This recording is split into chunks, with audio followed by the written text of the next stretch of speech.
There we are. All right. Well, thank you guys for joining us again for another County Commissioner Town Hall meeting with the Montana Association of Counties and the MSU Local Government Center. We're going to hear any updates from Eric and Jason with MACo, and then we'll have lots of time for questions if you have any. Feel free to drop those in the chat at any point or raise your hand. And once they're done speaking, then we'll do an answer portion. Eric, are you ready? Yes, ma'am. I even figured out my unmute button. Thanks everybody for joining us today. And I'm looking at my tile view of all the participants, and it looks like we got a good turnout again, but I'm especially noticing a special guest that we got to join us today. We have been working, as you know, in close collaboration with the Montana League of Cities and Towns, both in the CARES Act distribution, negotiations with the budget office, and the whole pandemic response. So Tim Burton, the executive director of the league, is with us today, and I'm going to give him the mic to say some opening remarks. Well, thank you, Eric. Can you hear me? Okay. Thank you, Eric. As Eric has mentioned, about 4.5 months worth now of COVID-related discussions. I got to tell you that I much appreciate the partnership that we've had for a long time, but particularly through this pandemic with the Montana Association of Counties and the League of Cities and Towns. It's amazing how our priorities are very similar a high 90% of the time. Both Eric and I served on the governor's COVID-19 task force, and we collaborated particularly on the pandemic from that point forward. We have been meeting with the governor's office on a weekly basis following the task force work and figuring out the structure and mechanism to get the CARES Act dollars in the hands of towns and counties throughout Montana. Eric, I just read in the Independent Record this morning, I haven't seen that article, but the governor has stated that at a minimum 300 million of those dollars are going to our cities and towns and counties. And I think the structure that we have in place is strong. I think it's somewhat bureaucratic, but I think we continue to try to work through those issues. And we've also collaborated with the discussions taking place back in Washington, D.C. as well. So we'll continue to do that work. We will continue to provide our members technical assistance. And, I got to say that frontline workers, both through the counties and the cities, have done a tremendous job. It's a challenging position that they are in, and it's critically important that both of our organizations in Helena, Montana and beyond are standing in support of the good work you all are doing. So Eric, I think for introductory remarks, I think that would cover it for me, but I would certainly stay on the line. And if anybody has questions or if we need to pursue a conversation, I'll stay on through the duration of your meeting. Thanks, Tim. Part of the reason inviting you, getting some feedback here. Okay. Part of the reason for inviting you is that in the last couple of meetings, we've got into discussions about co-administered CARES Act eligible functions like 911 dispatch centers, some law enforcement negotiations that were back and forth. There are a lot of, as you know, a lot of cities and towns that contract with sheriff's offices for some law enforcement presence, and the coordination of making CARES Act requests for those eligible expenses has been important. So if you would stay on, I think we'll probably get to some of that later in the question and answer. Yeah, sounds good. I have some good news and I have some news and then I have some bad news that I'll share, but I'll start with the good news. We gave you an update last time that we've been working, the league and MACo had been working with the governor's budget office to make sure that they really understood CARES Act eligible expenses, and that when counties make requests for CARES Act eligible expenses, we don't get denials. And the two areas of focus that we've worked on for the last couple of weeks is your detention and dispatch costs. As of yesterday, which meant as of hopefully the second solicitation, your detention costs and your dispatch 911 communications costs are eligible per the state. They have recognized that There are a number of states out there that are doing the same thing. They, I think, agreed with our argument why we can consider our detention officers and our dispatchers as first responders and public safety folks that fall under that presumptively eligible category that Treasury has issued as part of their guidance. So you'll be eligible to make those claims for personnel costs for dispatch and 911 as of this second opening, which closes today. Some of you have made requests for those funds in the first opening and were denied. We've got some assurances from the state that they'll keep that number, that tally there in total, and work with you guys on what you need to do to resubmit to get paid for those costs. Which means, in terms of CARES Act and Treasury eligible disagreements we have with the budget office, we're left with benefits as the area we're focusing our attention on. The state is still continuing to deny the full benefit costs, and we continue to point out the Treasury doesn't allow them to put additional restrictions on use of CARES Act funds, nor does it allow them to create their own categorical exclusions for CARES Act eligible funds, and that Treasury guidance is clear and unambiguous that full personnel costs are reimbursable. We expect them to change their mind sometime and pay your full personnel costs for those presumptively eligible categories. But as of today, which is the second round, they're not. The budget office and the Department of Administration got creative in the second round of solicitations and locked the form.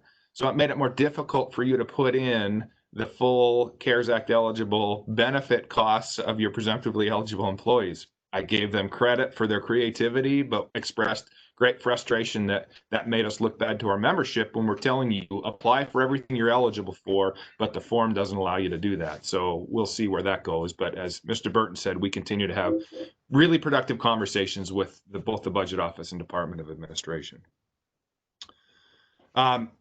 The other topic of conversation I want to talk about, and I think some of you are on the phone dealing with this. Erica, I see, at least hopefully you're on, even if your screen isn't on, but your auditors have started to poke around and give guidance about how you're supposed to receipt your CARES Act funds.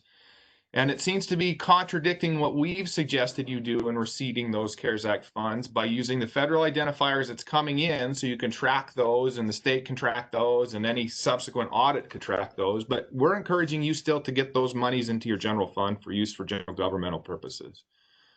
Now I'll give you just a brief bit of background. CARES Act, when it was adopted, put money out on the street as fast as possible by having a distributive formula sort of based on population with a bare minimum for low population states. When the state of Montana received $1.25 billion of CARES Act funding, it wasn't on a reimbursement basis. It is not a reimbursement program. Treasury has stated it is not a grant program. The money was given to the state of Montana, $1.25 billion, in advance of any requests for reimbursement for CARES Act eligible expenses. The state of Montana further distributed that to private sectors, nonprofits, agricultural folks, health departments, in a way that was not a reimbursement. The CARES Act program is not a reimbursement program, but for administrative purposes to local governments, the state had an incentive to make sure that the funds would be used in accordance with any Treasury guidance. So they have a process that looks like a reimbursement where you claim eligible costs and the state pays you back for those. That does not make it a reimbursement program. When your auditors are saying that you need to record the expenses and receipt the proceeds back in as a reimbursement to the fund that made that expense, they're incorrect, both in terms of the CARES Act, the guidance that Treasury has given that these are unrestricted funds, the distribution from Treasury to the state, and the subrecipient distribution from the state to local governments. And the reason I'm making a point of this is because I don't want to get into the issues of doing budget transfers for last year if you received CARES funds for the end of the last fiscal year or in this current year. And I don't want audit findings that say that you either misappropriated or misreceipted funds. And I surely don't want audit findings that say you're holding cash in excess of your statutory ability to hold reserves. None of that should apply. This money should get to the general fund and should be used for general governmental purposes as you elected officials see fit. So if you're finding issues with your auditors, we've had several counties that have forwarded suggestions or initial determinations to us, please keep doing that so we can continue to work directly with those external auditors. We are asking for clarification from Department of Administration, and we got some squishy language that some of you have received about you should be making deposits where the funds were expended from, but that's not a requirement.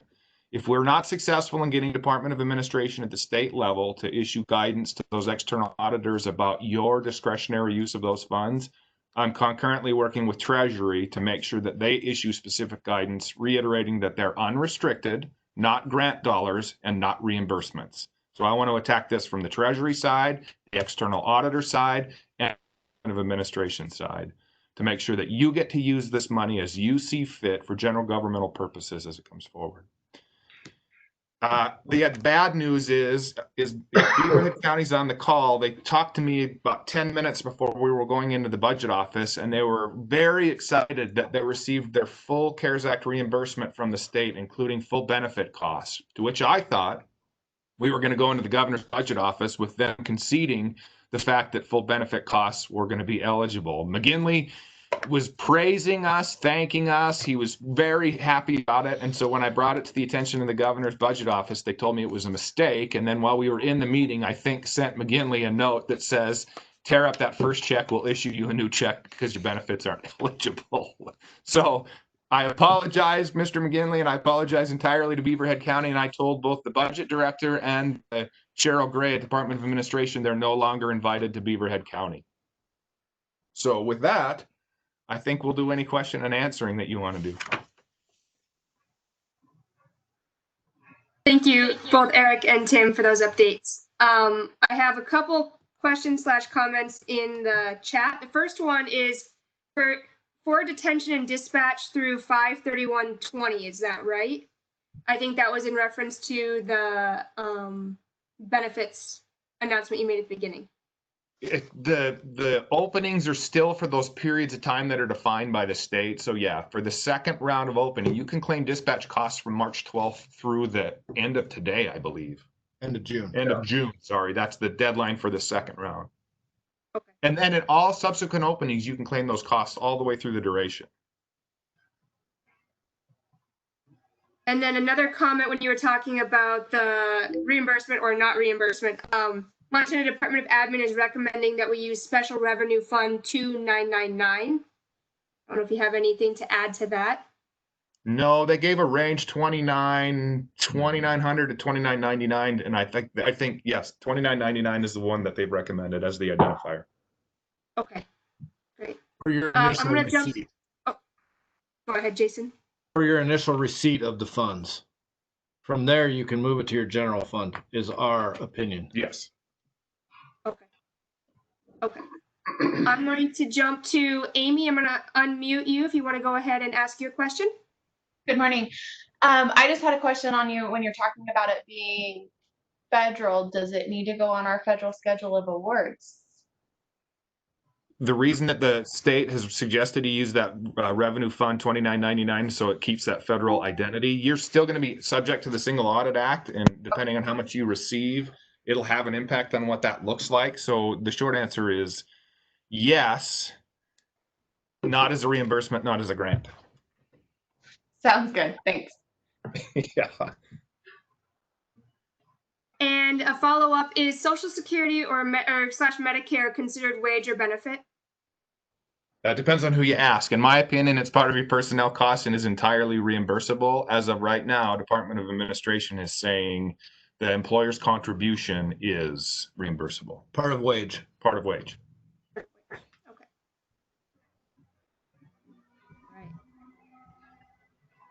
All right. Tim, do you have anything that you want to add at this point?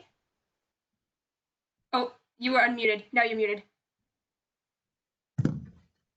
How's There you that? go. Good. No, just agree with what Eric and Jason are saying. And I also agree that if we can't get more clarity at the state level, we'll get more clarity at the federal level. These monies are, in my opinion, general fund dollars to be most appropriately allocated by the local governing bodies that receive them. So folks, in terms of an update, I did do a quick calculation of the money that's been distributed so far, and I'll go through that really fast. There's about 100 million that's been allocated of the 1.25 billion. The governor, as Tim said, he announced that they're reserving, they have a placeholder essentially for up to 300 million in local government expenses. That's based on, that's a planning number.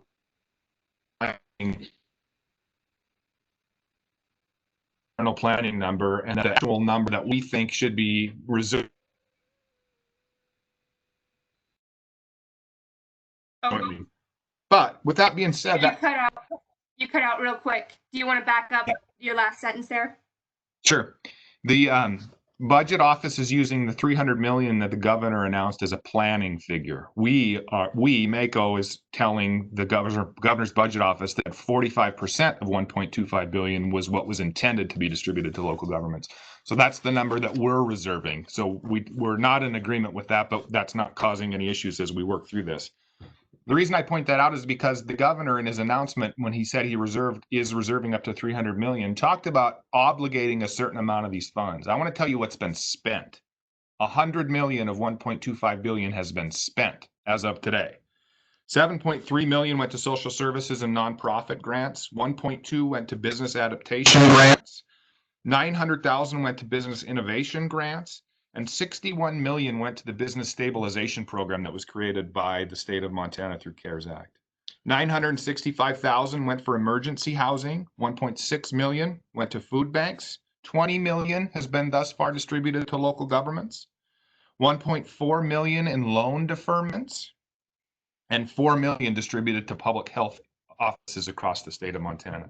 That's the 100 million of the 1.25 billion that's been spent. So there's a significant amount of cash left there to be distributed in whatever ways the state can figure out. And frankly, the state is reserving, I think, a chunk of money with the hopes that there will be federal legislation allowing CARES Act funding to be used for revenue replacement. So I do think that is the next series of conversations we're going to have with the government budget office. If what's in that federal package right now, the list of bills and the discussion points that McConnell is negotiating with Democrats and with the administration in DC, if flexibility, i.e. revenue replacement for existing CARES Act funding comes about, my concern is that the state's going to line up and use all of the additional money for state purposes. So be ready for that. Okay. We have another chat comment or question that came in. It says, thanks for the audit update. Do you expect payroll to continue to be covered through the year? Yes.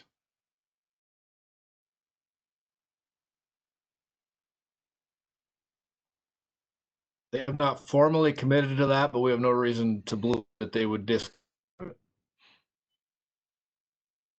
And on that line of for the substantially dedicated employees, yesterday we had a conversation with the state about whether those would be determined based on their arbitrary deadline dates. So March 12th through May 31st, and then June 1st through June 30th for determining whether an employee has been substantially dedicated. That's the way they've been doing it for their state employees, and they applied that to us. The guidance I've been giving all of you is that we're going to use pay periods, and we made that argument yesterday. They didn't give us an immediate yes, but we think we're going to get that. So if you have a 2-week pay period and somebody's been substantially dedicated, turn in that pay period. Does that make sense? Those of you filling out the form, I hope. We'll jump over to the Tracy Anderson account. Your line is open if you would like to ask a question. Yes, this is a Commissioner Plumage. I have a question for Tim. Do you have any idea, and then for Jason, do you have any idea how many, if there are a lot of towns and cities who are applying for the funds? Tim may have momentarily left us. So Tim, round one, we had 30 some applicants. I think about 20 of those were counties. In round two, as of yesterday, I think they said they had 30 in, and there were 130 applications in the queue, The problem is in the queue could mean an application for any one of the programs. They can't tell who it is until the draft is actually submitted. So if some of those are businesses, that would be less. But at this point, we'll have to wait till Monday to find out an actual number for the second round. Okay, thank you. I hope we have all 56 counties in this second time.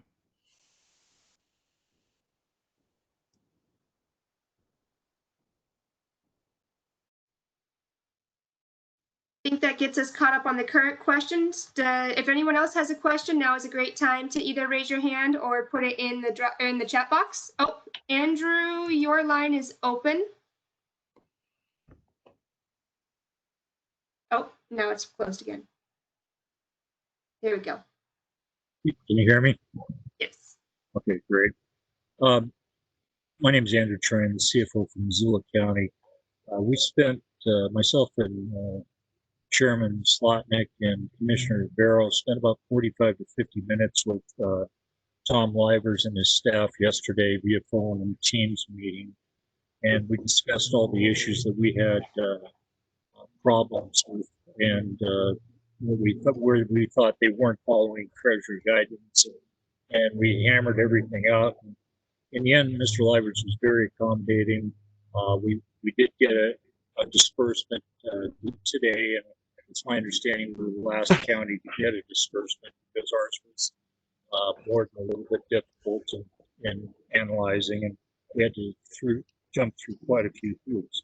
But one of the things that Mr. Livers said, which was interesting, was he said that they didn't want to, the state was responsible for anybody not spending the money in an appropriate way, and that is by following Section 601D of the Social Security Act. And he didn't want the state to have to pay back the money that a local agency had misspent. And looking at the guidance, it says that a transfer qualifies as necessary expenditures incurred due to public health emergency and meets criteria 601D of the Social Security Act. Should be subject to recoupment by the Treasury Department if they're not being used in a manner consistent with 601D. I told him, well, we would be paying those funds back because, you know, why should the state be held out to dry on something like that?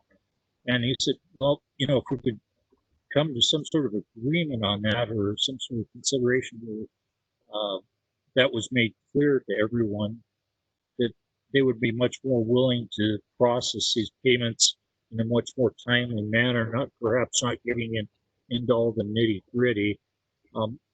But he did in fact say what you said, Eric.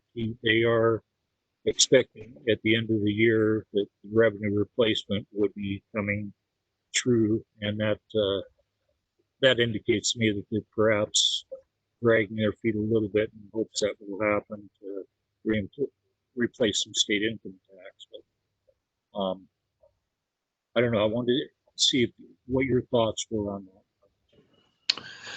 Well, Missoula County was the topic of conversation in our meeting yesterday with the budget office, both in advance and afterwards.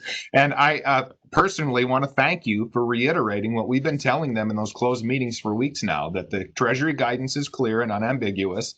And it also includes a provision that the state's not allowed to put additional restrictions on use of these funds. So you hammered what we have been hammering well. And I hope it worked out to your satisfaction, but we're still at an impasse with some of those additional budgetary costs. With respect to the audit portion of it, Treasury guidance has also been very clear and unambiguous that they are going to hold the direct recipient responsible for the expenditures, i.e. the state of Montana. Now, there's no scenario, as we talked with the budget office yesterday, where if a county who certifies an expense on their application essentially promises that the cost has been incurred when they're claiming payment for that if they do it incorrectly, erroneously, or intentionally, we all believe that the state will have the ability to come back and claw back that cost. If it's a mistake, if it was done intentionally or if it was done accidentally, I don't know of a single scenario where the state couldn't come back and say, hey, county or city, you didn't spend this money that you said you did when you made the request to us to get reimbursement. but the hook doesn't attach to the feds. The feds can't come back through the state and get to the county. So their concern has some legitimacy in that they are the ones on the hook with Treasury and the federal audit portion of it. But your concern is on point two. Any misappropriation of those funds, miscertification, erroneously or intentionally, will have consequences to the local government that made the funding request. Now, other states did it differently. Other states did distributions of their CARES Act funding on a formulary basis based on population or need and gave the money out as soon as they received it. Montana chose not to, and we're essentially suffering the consequence of their decision. But I agree that what they're doing has some merit in protecting their own liability. I disagree with some of the duplicative stuff. We hammered them hard yesterday on showing invoices for eligible costs and proof of payment of eligible costs. That's duplicative, and we've told them all along it's insulting. If a county or a city claims the cost based on an invoice, you can presume that they've paid that cost or they're not going to make the request for reimbursement for those claims. I don't know that we'll get anywhere with that, but we're going to continue to hammer them. But and I made that point to him. I said, well, because I was getting really frustrated with the submission of the invoices and then detailing which invoices went to which category, and then having to spit out of my own accounting system a claims ledger and expense report to show that I had in fact spent the money on the invoices that I submitted to them. I said, do you think I'm submitting false invoices to get some CARES Act money out of you? What do you think? I'm a public servant. I mean, that would be insane. So I think he understood that, and he was accommodating in the end and gave us some costs that we hoped for, and promised to take a hard look at some other ones. And one of them that may be of interest is that we would like to include prepaid envelopes in our ballots in the fall election. To do that, we need to order them fairly soon to get a $10,000 discount on the printing of those prepaid envelopes. He thought that would be an applicable CARES cost under the act. So that was interesting. Good.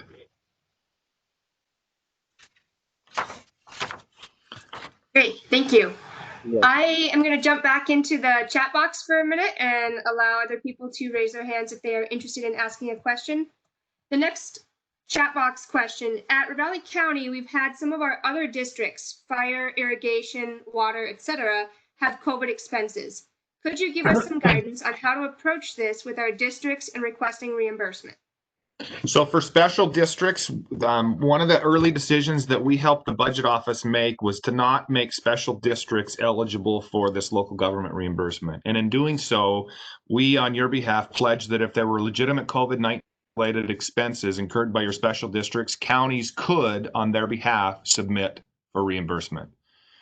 Ravalli County, I think, had examples of PPE from I can't remember if it was an irrigation district or not, and there have been several other counties that have inquired with us about how they could, if they wanted to, submit on behalf of a special district. You can, and we do encourage counties to work with your special districts that have incurred eligible costs to make that request on their behalf. When you get that money, then you transfer it over to the district, and you can do it by contract or agreement. You can hold them responsible if you get it, some form of agreement for the use of those funds, just like the state can with you. But we are encouraging you to do that for eligible costs for your special districts.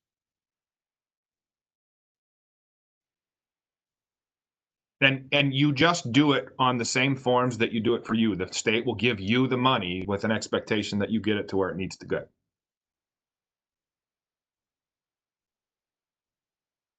All right. If funds are moved to general fund, what is the impact on the cash carryover limit?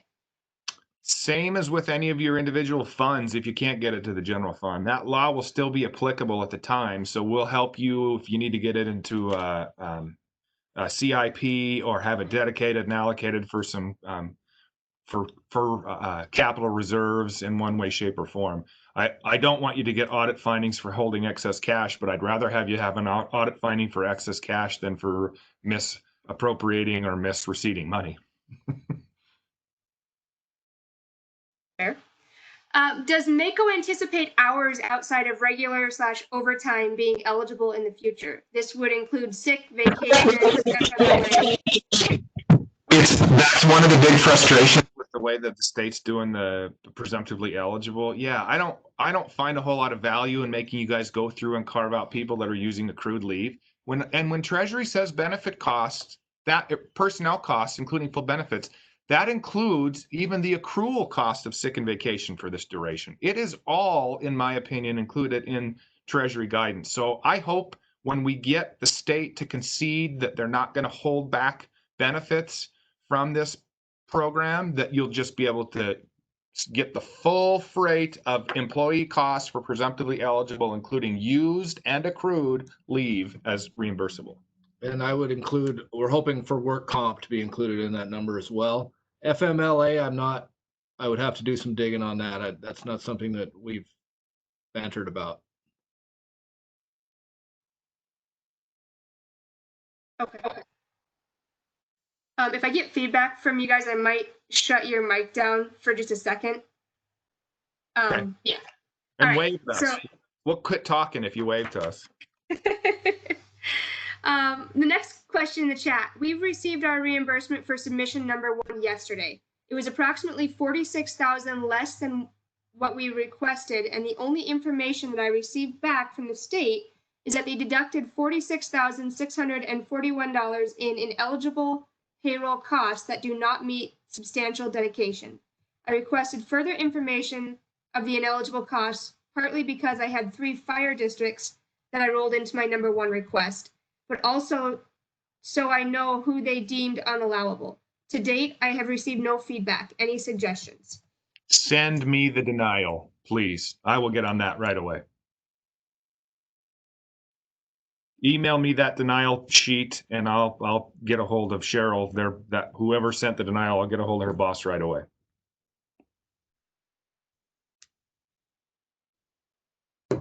All right, I think that gets us caught up again on questions for now in both the chat and hand raising. So if you have another question, now's a great time to jump in.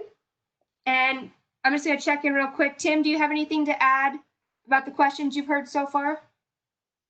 No, I think Eric and Jason have been just point on with their responses.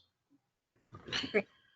If you guys have other rejections that you need more clarity on, feel free to send any of those to us. I'm imagining based on that last question, the state rejected some of the substantially dedicated because they misinterpret what substantially dedicated should mean, and they're using their metrics and not a payroll or pay period metric on that. But feel free to share any of your rejections and ask for additional clarity. We have good contact. And to be fair, D of A has been really responsive, so we'll get you answers. And for those of you that have individual requests into me for asks, we made several other one-off asks yesterday, waiting to hear back on those. So I think I have one from Flathead and Park. So look to hear from me. Hopefully they'll get back to me maybe Monday.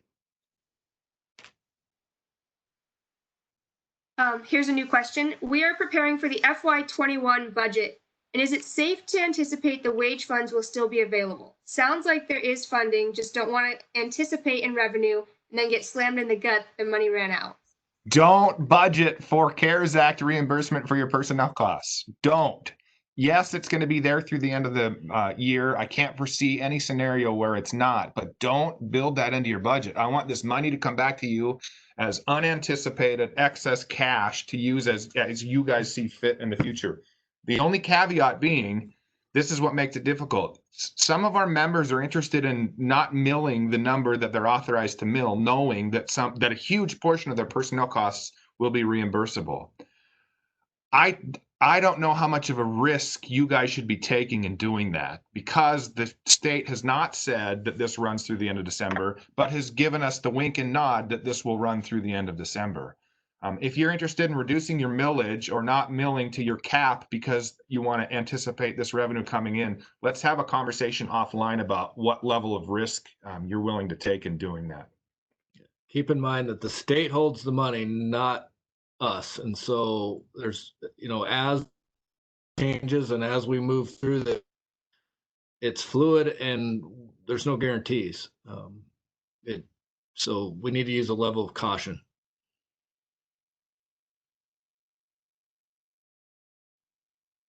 All right, that answered that question for us. Great. So along those same lines, we expect in the first week of August, the federal legislation to address whether this money can be used for revenue replacement. If it can be used for revenue replacement, there will be a scramble for the state to come up with all kinds of different ways to recoup what are going to be anticipated declines in revenue in the future. That opens the door. If we get revenue replacement and additional flexibility, that truly opens the door to do what we all know we should have been doing from the very beginning, and that's targeted property tax relief. So although I can't advise you guys to budget for this revenue in terms of decreasing your mills to help your property taxpayers, the light at the end of the tunnel is if federal legislation addresses flexibility, revenue replacement, because then the property tax relief door gets opened. Is there any further discussion with the state regarding juvenile detention holds? We have kids in Missoula County that we cannot move to treatment programs due to caps and unavailability due to smaller intakes. I think that those situations provide opportunity to claim those as COVID-19 response costs. Operational changes have happened all across the criminal justice system, and if the result of those decisions mean that you're paying more for in custody juveniles, then I think that's a legitimate cost for you to claim. I can't promise the state will pay them, but I think you should submit for them. What is your opinion on using the 2 mil emergency levy? This is Eric Bryson's opinion. Don't do it. Don't do it. To be able to get federal match dollars in his declared emergency instead of making all local jurisdictions impose the 2 mil levy so you can not have to match federal funds. We had him waive that early on just so you wouldn't have to have this conversation with your tax base about raising taxes in the middle of a pandemic to be able to match. So Eric Bryson's personal opinion is don't do it.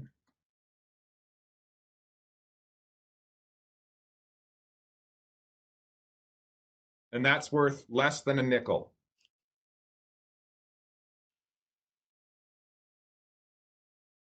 All right, looks like that catches us up again. Yes. Any other questions oh, wait. Got another one. I want to be clear, we should have a public hearing to create Fund 2990, put the money in that fund and then transfer it to the general fund to do whatever we want to do with the money. I don't think you need a hearing to create that fund. That fund is an identifier so everybody will be able to track the federal funds coming back in. But to be blunt, the second half, absolutely. I want you to be able to use this money for general governmental purposes. Not anything you want, but categorized as general fund revenue for general governmental purposes.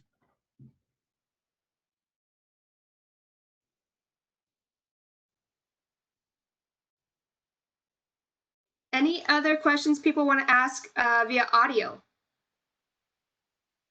I'm not seeing any hands, so I just want to make sure everybody has an opportunity if they're interested. So folks, one last thing, and then we'll get everybody out early on a Friday afternoon. In the middle of this pandemic, you all know, and hopefully you have been participating in your local census committee and the work that they've been doing to try and generate additional responses to the census. The Montana Nonprofit Association is now going to put some resources out in the field to identify at first the 7 low response counties, according to the census data that we have. They've hired a staff person, and they're going to start doing targeted outreach in the 7 low response rate counties that have been identified. That will expand, and we hope that they're going to hit all 56 counties, but definitely probably the low 20s of response rate counties to try and generate additional census response. I'm going to ask for your help and encouragement with your census committees to get that work done and get out. And I'm also going to ask that the person they hired is going to do some targeted outreach and make requests that notices come out on county letterhead, officially requesting you as leaders in your community to get a higher response rate for the census for all the reasons we've talked about it being important in the past.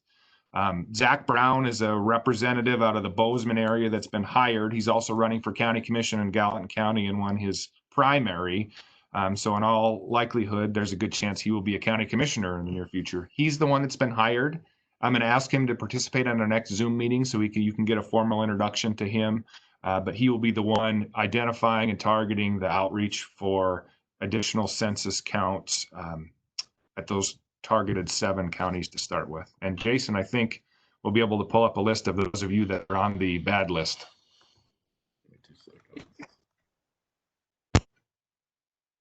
I see a new question. Yes. Just curious, do you know if the state hired extra people to review these CARES Act's reimbursement requests? We went through numerous back and forths with them on our first request, and they didn't seem too familiar with government expenses. So no is the short answer. And the sad part about it is it's the Local Government Services Bureau folks at Department of Administration who receive and work with you on compliance for your audits. So they are technically competent, but they had to spin up a whole new grant program out of existing staff and with no additional resources. As of last week, they've transferred more people in from Department of Administration to work to keep up with the workload who know less about local government finances.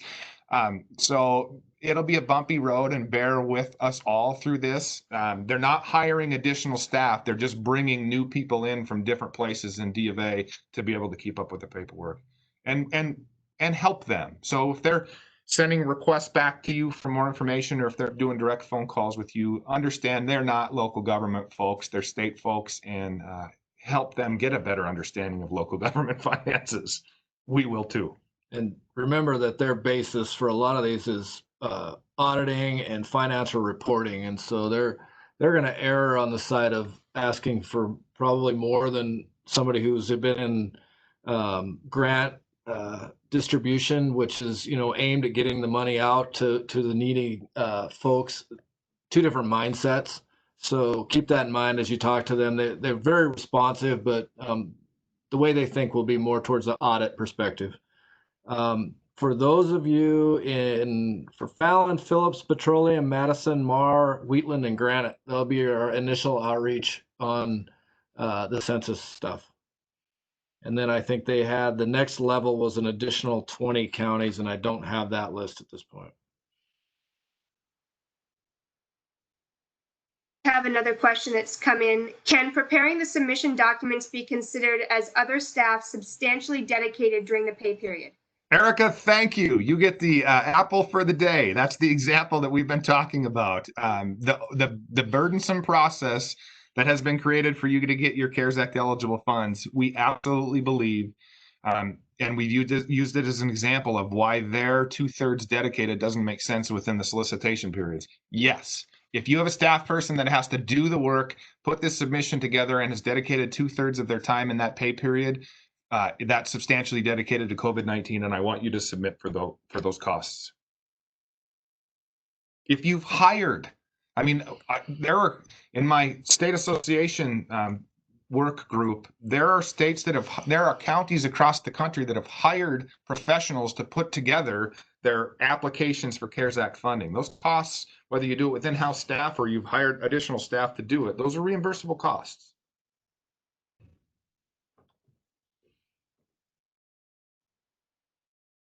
Real quick, Paula said, I just want to thank you for this meeting. Now that most of us have filed for our reimbursements, this really assisted with questions, and we appreciate the direction. So shout out to the expertise over there at MACo.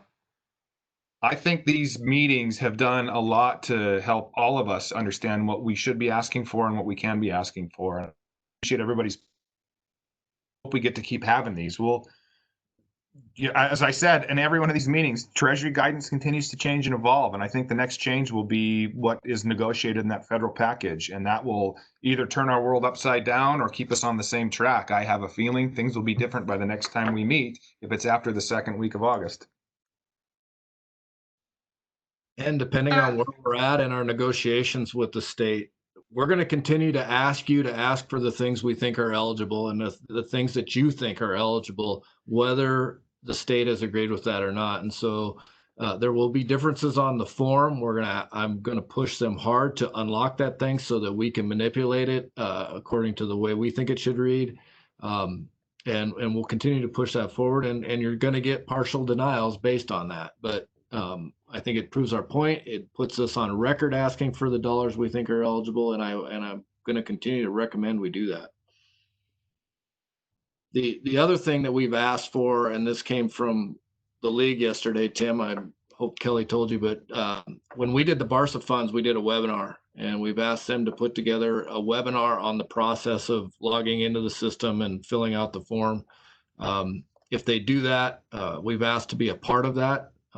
Because we don't agree on everything, I think it's important that both the league and have a seat at that table in that webinar so that we can talk about the ways that you will fill that form out and the ways that DOA will interpret that form on an ongoing basis. But hopefully we can put something together that will at least assist with some of the processes of getting the forms filled out and the certification, etc. A little bit late, but hopefully still helpful. Yeah, Jason, this is Tim. I couldn't agree more. I know that we had this discussion very early on in terms of technical assistance and working with the Department of Administration to do just that. Yeah, it is a little late. I do understand that a lot of people at the state are picking up these responsibilities. It's not their normal day job, and it's been a challenge for them to roll out this program. But we've also told them that we appreciate all their hard work and the efforts that are moving forward. I do think that we need to have a webinar and all the appropriate folks online so that in this meeting I'm impressed with as well. But it would be good to have that webinar with the D of A folks. If those of you on can see the chat, I see our friend Ann has figured out that they did not password protect the forms, so it can be unprotected. Great advice. There is a question about that though.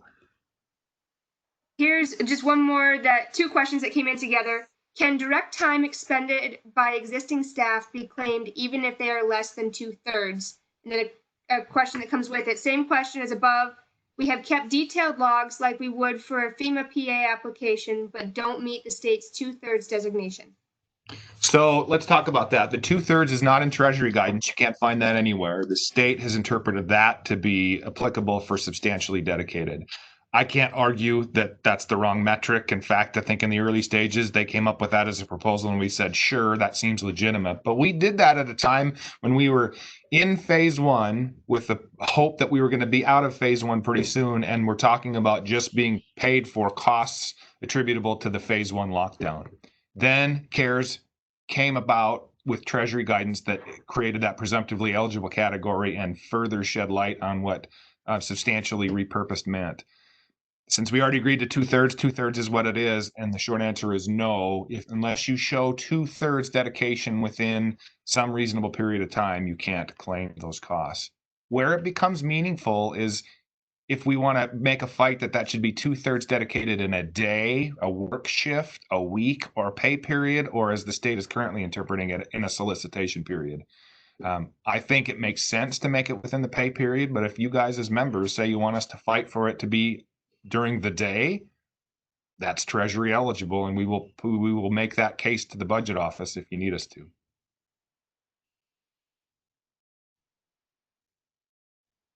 If That also answers another one. Go ahead, Jason. your form rejected because you have unprotected it, please let me know that. That is Add not to my what questions. to reject.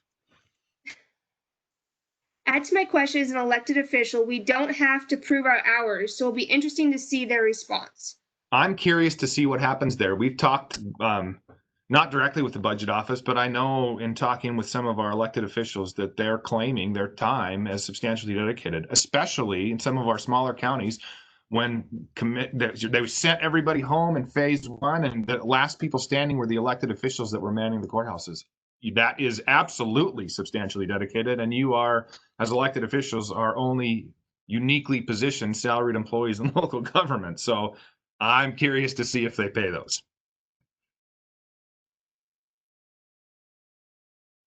All right, let me do one more check. We're getting up to about the last 10 minutes of our allotted time. Make sure we don't have any hands raised. I don't see anything, and I think that catches us up on our chat box. So if you have any last minute thoughts or questions, go ahead and add them in there. I'm going to give Tim another chance to maybe say anything. Tim, we really appreciate you jumping on, and would love to hear any final thoughts that you might have. Well, first of all, Eric, Jason, thank you for the invitation. I would like to take this opportunity to thank all the frontline county folks who are actually responding to the pandemic and doing yeoman's work.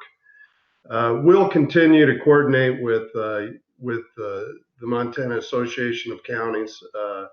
It's in, as you well know, in the interest of all the counties and cities that we take full advantage of the resources available. It is a changing environment practically on a weekly basis. So give us a little flexibility to take new information forward and represent your interests. But I appreciate being offered the time here today, and just be assured that we'll continue to coordinate with your folks. Thanks, Tim. And we will have, this has been recorded, so we'll get it processed through the recording system and make sure it gets posted both on the MSU Local Government Center website and sent over to the MACo folks so they can get it out to you as well. And Eric, do you have any thoughts about next meeting, continuing, anything we need to wrap up here? I like 2 weeks out, if that works for everybody else, Ashley, and I think we'll get an update on both federal legislation and what changes that even those negotiations might have with the governor's budget office. So I think 2 weeks makes sense. 7th. The 7th, is that what you said, Jason? Yes. Okay.